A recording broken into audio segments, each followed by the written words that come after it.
ఓం శ్రీకృష్ణ పరబ్రహ్మణే నమః.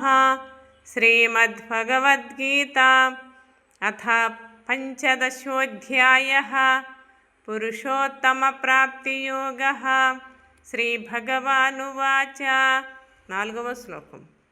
తతః పదం తత్పరిమార్గతవ్యం యస్మిన్ గతా న నివర్తంతి భూయః తమేవ చాద్యం పురుషం ప్రపద్యే యతః ప్రవృత్తిః ప్రసృతా పురాణి.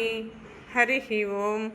అనంతరము ఎవని వలన ఈ అనాదియగు సృష్టి చక్రము చలాయమానమగుచున్నదో అట్టి ఆది పురుషుని శరణబొంది పునరావృత్తి రహితమగు బ్రహ్మపదమును అన్వేషింపవలెను అని భగవంతుడు ఈ విధంగా చెబుతూ ఉన్నాడు. ఇది భగవద్గీత అందరూ కూడా నేర్చుకొని ప్రతి ఒక్కరూ కూడా చదవాలని ఆశతో ఈ శ్లోకం చదివి నెట్లో పెట్టడం జరుగుతుంది.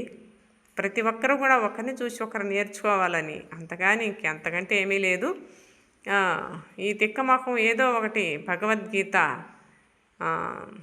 చదువుతుంది. ఏమన్నా తప్పులుంటే మన్నించి ఆశీర్వదించవలసిందిగా పెద్దలందరినీ ప్రార్థన. జై శ్రీకృష్ణ పరమాత్మకి జై.